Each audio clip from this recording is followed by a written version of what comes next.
رمضان الذي أنزل فيه القرآن صدق الله العلي العظيم وصدق رسوله النبي الكريم ونحن على ذلك لمن الشاهدين والشاكرين والحمد لله رب العالمين۔ آئیے سب سے پہلے نبی مکرم شافع معظم صلی اللہ تعالیٰ علیہ وسلم کی بارگاہ میں ہدیہ درود پیش کریے، بعد میں وقت دیا جائے گا سنت پڑھنے کی۔ اللہم صلی علی سیدنا مولانا محمد وعلی آل محمد کما تحب و ترضی بہ صلی علیہ الصلوۃ والسلام علیہ رسول اللہ صلی اللہ تعالیٰ علیہ وسلم۔ رسول اور آل رسول پر ایک مرتبہ اور باوز بلند درود پڑھیں۔ اللہم صلی علی سیدنا مولانا محمد جد الحسن والحسین وعلی آل سیدنا مولانا محمد جد الحسن والحسین۔ حضرات محترم، ہر ذی شعور یعنی جو عقل و سمجھ رکھتا ہے یہ بات جانتا ہے کہ رمضان المبارک کی آمد ہے۔ یہ مہینہ اللہ تعالیٰ کی طرف سے مسلمانوں کے لیے عظیم تحفہ ہے، اور ہمارا یہ فرض بنتا ہے کہ اس ماہ عظیم الشان کا اچھی طریقے سے استعمال کریں اور عمدگی سے اس مہینے کے فیوز و برکات سے اپنے دامن کو نیکیوں سے بھر لیں۔ ماہ مبارک کی آمد سے پہلے اس کے مقام، اس کی عظمت اور اس کی فضیلت اور اس کے مقصد اور اس کے پیغام کو اپنے ذہن میں تازہ کر لیں تاکہ اس کی برکات سے بھرپور فائدہ اٹھا سکیں، اور اس بات کا پختہ ارادہ کریں کہ ہم اس ماہ مبارک میں اپنے اندر تقویٰ کی صفت پیدا کرنے کی کوشش کریں، جو روزے کا اصل مقصد ہے۔ رمضان کے استقبال اور تیاری میں سب سے بنیادی اور اہم چیز یہ ہے کہ اس کی عظمت کا احساس اور قدر و منزلت کا لحاظ ذہن و دماغ میں پیوست کر لیا جائے، تاکہ جب ہم رمضان میں داخل ہو تو غفلت، سستی، بے توجہی، ناقدری،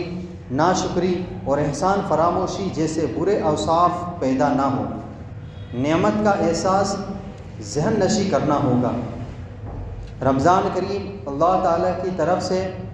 ایک عظیم نعمت بھی ہے۔ عام طور پر انسان کو اس نعمت کا احساس کم ہی ہوتا ہے جو حاصل ہو جاتی ہے، لیکن جو نہیں مل پاتی ہے اس کے لیے تڑپتا رہتا ہے۔ ایمان کا تقاضا ہے کہ جب ہم رمضان جیسے مقدس مہینے کی نعمت کا احساس کریں، اور اس احساس کا تقاضا ہے کہ اس نعمت پر رب کی شکر گزاری ہو۔ آئیے حضور النور شافع یوم النشور صلی اللہ علیہ وسلم کی حیات طیبہ و مطہرہ سے کچھ حسین موتی سنتے ہیں کہ آپ صلی اللہ تعالیٰ علیہ وسلم ماہ رمضان المبارک کا استقبال کیسے فرمایا کرتے تھے اور رمضان کی تیاری کس طرح کیا کرتے تھے، کیونکہ آپ صلی اللہ علیہ وسلم نے زندگی کے ہر لمحے کے متعلق رہنمائی ارشاد فرمائی ہے۔ جب ہم کتب احادیث اور سیرت طیبہ کا مطالعہ کرتے ہیں تو یہ بات روز روشن کی طرح عیاں ہوتی ہے کہ جوں رمضان کے دن قریب آتے جاتے اور لقاء الہی کے اشتیاق میں یعنی اللہ تعالیٰ سے نزدیکیاں بڑھانے کی خوشی میں آپ حضور صلی اللہ علیہ وسلم کی تڑپ بڑھتی چلی جاتی تھی۔ رمضان سے 2 ماہ پہلے رجب کے مہینے ہی سے آپ کے ہاں رمضان المبارک کا تذکرہ شروع ہو جاتا تھا۔ ایک روایت کے مطابق حضور صلی اللہ علیہ وسلم رجب کے مہینے ہی میں رمضان المبارک کی رحمتیں اور برکتوں کی بھری سعادت پانے کی دعا مانگنا شروع فرما دیتے تھے۔ مسند امام احمد بن حنبل میں ہے کہ سیدنا انس رضی اللہ تعالیٰ عنہ سے مروی ہے کہ جب رجب کا مہینہ شروع ہوتا تھا تو نبی صلی اللہ علیہ وسلم یہ دعا فرمایا کرتے تھے کہ اللہم بارک لنا فی رجب و شعبان و بارک لنا فی رمضان وکانا یقول لیلۃ الجمعۃ غراء و یومھا ازہر، یعنی اے اللہ ماہ رجب اور شعبان کو ہمارے لیے مبارک فرما اور ماہ رمضان کی برکتیں ہمیں عطا فرما۔ اور نیز آپ صلی اللہ علیہ وسلم یہ بھی فرماتے تھے کہ جمعہ کی رات روشن اور اس کا دن چمکتا ہوا ہوتا تھا۔ دوسری روایت میں اس طرح سے آپ کے الفاظ ہیں کہ اللہم بارک لنا فی رجب و شعبان و بلغنا رمضان، اے اللہ ہمیں رجب اور شعبان میں برکت عطا فرما اور رمضان نصیب فرما۔ جب حضور صلی اللہ علیہ وسلم شعبان کے مہینے میں داخل ہوتے تھے تو یہ ذوق و شوق اور زیادہ بڑھ جاتا تھا، اور آپ کے شب و روز گویا رمضان جیسا رنگ اختیار کر لیتے تھے کہ گویا رمضان کی برکات سے بھرپور طریق سے فیض ہونے کی خاطر تیار رہتے تھے۔ ام المومنین حضرت سیدہ عائشہ رضی اللہ تعالیٰ عنہ بیان فرماتی ہے کہ رسول اللہ صلی اللہ تعالیٰ علیہ وسلم شعبان کے مہینے میں اس قدر نفلی روزے رکھتے تھے کہ ہمیں محسوس ہوتا کہ گویا آپ مسلسل روزے رکھتے چلے جائیں گے، اور جب روزہ رکھنا چھوڑ دیتے تو ہمیں لگتا کہ آپ اور زیادہ روزے نہ رکھیں گے۔ نیز آپ بیان فرماتی ہے کہ جب میں نے رمضان کے علاوہ رسول اللہ صلی اللہ علیہ وسلم کو کبھی پورے مہینے کے نفلی روزے رکھتے نہیں دیکھا، اور جتنے روزے آپ شعبان میں رکھتے ہیں میں نے کسی اور مہینے میں اس سے زیادہ روزے رکھتے ہوئے آپ کو نہیں دیکھا۔ آپ شعبان میں اکثر روزے رکھتے تھے۔ بعض احادیث میں کانا یصوم شعبان کلہ کے الفاظ بھی ہے کہ یہاں کلمہ سے نفلی روزے کی کثرت کی طرف اشارہ ہے، کلہ سے یہاں پہ نفلی روزوں کی طرف اشارہ ہے، کیونکہ رمضان کی عظمت کے وجہ سے آپ شعبان کے آخری دنوں میں روزہ رکھنا چھوڑ دیا کرتے تھے۔ اور صحیح بخاری میں ہے کہ لم یکن النبی صلی اللہ علیہ وسلم یصوم شہر اکثر من شعبان فإنہ کان یصوم شعبان کلہ، یعنی نبی صلی اللہ علیہ وسلم کسی مہینے میں شعبان سے زیادہ روزے نہیں رکھتے تھے، بے شک آپ صلی اللہ علیہ وسلم شعبان پورا روزہ رکھتے تھے۔ حضرت عائشہ صدیقہ رضی اللہ تعالیٰ عنہ سے روایت ہے کہ رسول اللہ صلی اللہ علیہ وسلم نے فرمایا کہ آپ حضور صلی اللہ علیہ وسلم کو کبھی لگاتار 2 مہینے روزے رکھتے نہیں دیکھا، یہاں تک کہ آپ شعبان کو رمضان سے ملا دیتے۔ اور حضرت ام سلمہ رضی اللہ تعالیٰ عنہ بیان فرماتی ہے کہ نبی اکرم صلی اللہ علیہ وسلم سال میں کسی مہینے کے مکمل روزے نہ رکھتے تھے سوائے شعبان کے کہ اسے رمضان سے ملا دیتے۔ بس یہ بھی استقبال رمضان کا ایک طریقہ تھا کہ آپ اس مبارک مہینے میں داخل ہونے کی تیاری کے پیش نظر نفلی روزے رکھتے چلے جاتے تھے، اور روزے رکھتے رکھتے ہی رمضان کے مبارک ایام میں داخل ہو جاتے تھے۔ حدیث کے ان الفاظ سے یہ غلط فہمی نہیں لگنی چاہیے کہ گویا آپ شعبان کے بھی مکمل دنوں کے روزے رکھتے تھے، بلکہ اس سے مراد یہ ہے کہ شعبان میں بکثرت نفلی روزے رکھتے تھے۔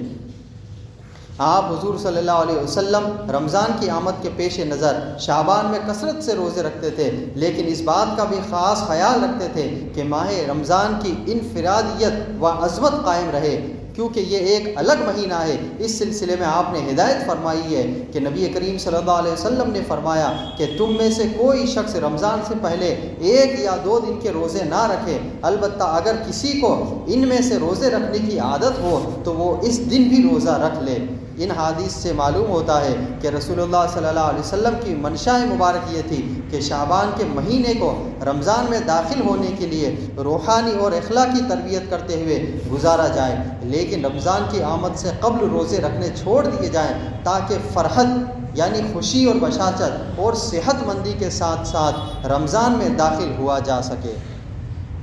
شعبان المعظم کے دنوں میں رمضان کو پا لینے کی تڑپ کا اظہار اس حدیث پاک سے بھی ہوتا ہے کہ آپ صلی اللہ علیہ وسلم نے رمضان کے انتظار میں شعبان کے دن گن گن کر گزارنے کی تلقین ارشاد فرمائی ہے۔ نبی کریم صلی اللہ علیہ وسلم نے فرمایا احسو ہلالا شعبانہ لی رمضان، یعنی شعبان کے چاند رمضان کے انتظار میں گن گن کر گزارو۔ رویت ہلال کے پہلو کو ذہن میں رکھتے ہوئے اس حدیث سے یہ بھی مراد ہے کہ رمضان کی آمد کے پیش نظر شعبان کی تاریخوں کا بھی حساب رکھو۔ حضرات محترم، استقبال رمضان کے سلسلے میں حضور صلی اللہ علیہ وسلم رمضان المبارک کے فضائل اور اس کی خصوصیات کے بیان کا اہتمام فرماتے تھے۔ رمضان المبارک کی آمد پر حضور اکرم صلی اللہ علیہ وسلم صحابہ کرام کو جمع کر کے ایک خطبہ ارشاد فرمایا کرتے تھے تاکہ وہ اس مبارک مہینے کا شایان شان استقبال کرے، روزے اور نوافل کے اہتمام کا عزم کرے، ارادہ کرے اور نیکی اور تقوی کا زیادہ سے زیادہ زاد راہ فراہم کر لے۔ آئیے آج ہم بھی اس خطبے کو سنیں اور یہ کچھ سمجھ کر سنیں کہ اس سے مخاطب ہم ہیں اور اس میں جو ہدایت دی جا رہی ہے وہ کسی اور کے لیے نہیں بلکہ ہمارے لیے ہے۔ حضرت سلمان فارسی رضی اللہ تعالیٰ عنہ روایت کرتے ہیں کہ نبی کریم صلی اللہ علیہ وسلم نے شعبان کے آخری تاریخ کو واعظ فرمایا اور رمضان کی آمد کی خبر دیتے ہوئے آپ نے ارشاد فرمایا کہ سنو، تم پر ایک مہینہ سایہ فگن ہونے والا ہے جو بہت بڑا اور مبارک مہینہ ہے، اس میں ایک رات ایسی ہے جو 1000 مہینوں سے بڑھ کر ہے۔ اللہ تعالیٰ نے اس کے روزے رکھنا فرض فرمائے ہے اور اس کی رات کے قیام کو ثواب ٹھہرایا ہے۔ جو شخص اس مہینے میں کوئی نفلی نیکی بجا لائے تو وہ ایسے ہے جیسا کہ عام دنوں میں فرض کا ثواب ہو، اور جو شخص اس مہینے میں کسی فرض کو ادا کرے گا وہ ایسا ہے جیسے غیر رمضان میں 70 فرض ادا کرے۔ یہ صبر کا مہینہ ہے اور صبر کا بدلہ جنت ہے۔ یہ مہینہ لوگوں کے ساتھ غمخواری کرنے کا مہینہ ہے۔ اس مہینے میں مومن کا رزق بڑھا دیا جاتا ہے۔ جو شخص کسی روزہ دار کو افطار کرائے اس کے لیے گناہوں کو معاف ہونے اور آگ سے نجات کا سبب ہوگا، اور اسے روزہ دار کے ثواب کے برابر ثواب ہوگا، مگر روزہ دار کے ثواب سے کچھ بھی حصے میں کمی نہیں ہوگی۔ صحابہ کرام رضی اللہ تعالیٰ عنہ نے عرض کی، یا رسول اللہ، ہم میں سے ہر شخص تو اتنی طاقت نہیں رکھتا کہ روزہ دار کو افطار کرائے، تو آپ صلی اللہ علیہ وسلم نے ارشاد فرمایا کہ یہ ثواب پیٹ بھر کر کھلانے پر نہیں ہے، بلکہ اگر کوئی شخص ایک کھجور روزہ افطار کو کرا دے، یا ایک گھٹ پانی پلا دے، یا ایک گھٹ دودھ پلا دے، تو اللہ تعالیٰ اس پر بھی یہ ثواب مرحمت فرما دے گا۔ یہ ایسا مہینہ ہے کہ اس کا اول حصہ رحمت، درمیانی حصہ مغفرت اور آخری حصہ جہنم کی آگ سے آزادی کا ہے۔ جو شخص اس مہینے میں اپنے غلام اور نوکر کے بوجھ کو ہلکا کرے تو اللہ تعالیٰ اس کی مغفرت فرما دے گا اور آگ سے، جہنم سے آزادی عطا فرمائے گا۔ اس مہینے میں 4 چیزوں کی کثرت کیا کرو، جن میں سے 2 چیزیں اللہ کی رضا کے لیے ہے اور 2 چیزیں ایسی ہیں جن سے تمہیں چارہ کار نہیں ہے۔ پہلی 2 چیزیں جن سے تم اپنے رب کو راضی کر دو وہ کلمہ طیبہ اور استغفار کی کثرت ہے، اور دوسری 2 چیزیں یہ ہے کہ جنت کی طلب کرو اور جہنم کی آگ سے پناہ مانگو۔ جو شخص کسی روزہ دار کو افطار کراتے ہوئے پانی پلائے گا تو اللہ تعالیٰ میرے حوض کوثر سے اس کو ایسا پانی پلائے گا جس کے بعد جنت میں داخل ہونے تک اسے پیاس نہیں لگے گی۔ حضرات محترم، حضرت ابو جعفر رضی اللہ تعالیٰ عنہ بیان کرتے ہیں کہ ایک موقع پر جب آپ نے رمضان کا چاند دیکھا تو آپ لوگوں کی طرف متوجہ ہوئے اور پھر یہ دعا فرمائی کہ یعنی اے اللہ، اسے رمضان کے چاند کو ہم پر امن، ایمان، سلامتی، اسلام، عظیم عافیت کے ساتھ طلوع فرما اور بیماریوں کو دور کرنے، روزوں، نماز اور تلاوت قرآن کے لیے مددگار کے طور پر طلوع ہو۔ اے اللہ، ہمیں مومن کے لیے سلامت رکھنا اور رمضان کو ہمارے لیے سلامتی کا موجب بنا، اور اسے ہم سے اس حالت میں واپس لینا کہ رمضان جائے تو ہمیں بخشا چکا ہو اور ہم پر رحم فرما چکا اور ہم سے درگزر فرما چکا ہو۔ حضور نبی اکرم صلی اللہ علیہ وسلم نے رمضان المبارک کا چاند دیکھتے تو یہ دعا کرتے تھے کہ یہ چاند خیر و برکت کا ہے، یہ چاند خیر و برکت کا ہے، میں اس ذات پر ایمان رکھتا ہوں جس نے تجھے پیدا کیا۔ اسی طرح ایک روایت کے مطابق رمضان کا چاند دیکھنے پر حضور صلی اللہ علیہ وسلم نے خیر و برکت اور سلامتی کی دعا مانگی، اور اس کے بعد لوگوں سے مخاطب ہو کے فرمایا کہ اے لوگو، یہ رمضان کا مہینہ، اس میں شیاطین جکڑ دیے جائیں گے اور جہنم کے دروازے بند کر دیے جائیں گے اور اس میں جنتوں کے دروازے کھول دیے جائیں گے، اور ہر رات منادی یعنی آواز دینے والا یہ اعلان کرے گا کہ کیا کوئی مانگنے والا ہے تاکہ اسے جنت عطا کیا جائے، کیا کوئی بخشنے کا طلبگار ہے تاکہ میں اسے بخش دوں۔ حضرات محترم، رمضان کی آمد کے ساتھ ہی اللہ تعالیٰ کے فضل اور رحمت کے دروازے کھول دیے جاتے ہیں اور خیر و برکت کے طالب ہر شخص کے لیے نیکیوں کا حصول آسان کر دیا جاتا ہے۔ حضرت ابو ہریرہ رضی اللہ تعالیٰ عنہ بیان کرتے ہیں کہ جب ماہ رمضان کی پہلی رات آتی تو شیاطین اور سرکش جن جکڑ دیے جاتے ہیں، یعنی قید کر دیے جاتے ہیں، جہنم کے دروازے بند کر دیے جاتے ہیں، ان میں سے کوئی بھی دروازہ کھلا نہیں رکھا جاتا، اور جنت کے دروازے کھول دیے جاتے ہیں، ان میں سے کوئی بھی دروازہ بند نہیں کیا جاتا۔ پکارنے والا پکارتا ہے، اے خیر کے طلبگار، اے بھلائی کے طلبگار، آگے بڑھ، اور شرم کے طلبگار رک جا، اور اللہ کے بہت سے بندے آگ سے آزاد کیے جاتے ہیں، اور ایسا رمضان کی ہر رات کو ہوتا ہے۔ علامہ ابن رجب حنبلی رحمۃ اللہ علیہ لطائف المعارف میں لکھتے ہیں کہ ماہ شعبان میں روزوں اور تلاوت قرآن حکیم کی کثرت اس لیے کی جاتی ہے تاکہ ماہ رمضان کی برکات حاصل کرنے کے لیے مکمل تیار ہو جائیں اور نفس رحمان کی اطاعت پر خوش دلی اور خوب اطمینان سے راضی ہو۔ ماہ شعبان ماہ رمضان کے لیے مقدمہ کی مانند ہے، لہذا اس میں وہی اعمال بجا لانے چاہیے جن کی کثرت رمضان المبارک میں کی جاتی ہے، یعنی روزے رکھنا اور تلاوت قرآن حکیم کرنا۔ صحابہ کرام رضی اللہ تعالیٰ عنہم کے معمول سے اس حکمت کی تائید بھی ہو جاتی ہے کہ حضرت انس رضی اللہ تعالیٰ عنہ شعبان میں صحابہ کرام رضی اللہ تعالیٰ عنہم کے معمول پر روشنی ڈالتے ہوئے فرماتے ہیں کہ شعبان کے شروع ہوتے ہی مسلمان قرآن کی طرف جھک پڑتے اور اپنے اموال کی زکوٰۃ نکالتے تاکہ غریب مسکین لوگ اور روزے اور ماہ رمضان کو بہتر طریقے سے گزار چکے۔ حضرات محترم، ایک اور کتاب الترغیب والترہیب للمنذری میں ہے کہ عبادت میں الصامت رضی اللہ تعالیٰ عبادہ بن صامت رضی اللہ تعالیٰ عنہ سے روایت ہے کہ رسول اللہ صلی اللہ علیہ وسلم نے ایک دن فرمایا کہ جب رمضان قریب آ رہا ہے، تمہارے پاس رمضان آیا، برکتوں کا مہینہ جس میں اللہ تعالیٰ آپ کو اپنے رحمت سے ڈھانپے گا اور رحمت نازل کرے گا، گناہوں کو مٹا دے گا اور دعاؤں کو قبول کرے گا۔ اللہ تعالیٰ اس میں آپ کے مقابلے کو دیکھے گا اور اپنے فرشتوں کے سامنے آپ میں فخر کرے گا، لہٰذا اللہ تعالیٰ کو اپنی طرف سے بہترین چیز دکھائیں، کیونکہ بدبخت ہے وہ جو خدا تعالیٰ کی رحمت سے اس میں محروم رہے۔ حضرات محترم، ہمیں رمضان المبارک کے استقبال میں کیا کرنا چاہیے؟ ہمیں وہی کرنا چاہیے جو ہم رمضان المبارک میں کرتے ہیں، یعنی اپنا زیادہ سے زیادہ وقت عبادتوں میں گزاریں اور ہم اپنے آپ کو اس طرح سے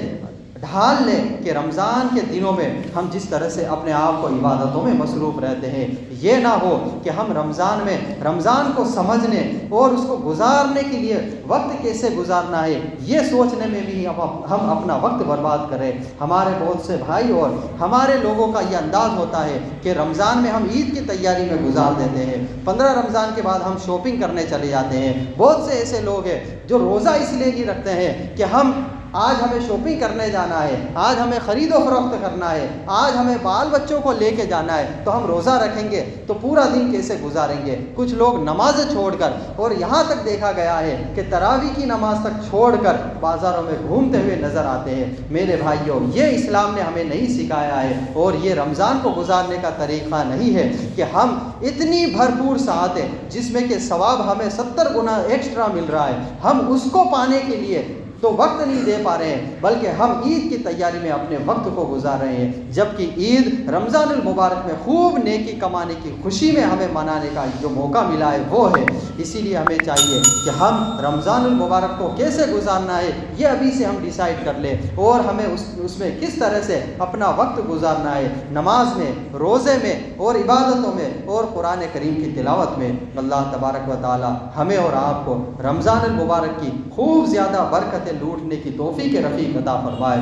استغفر اللہ ربی من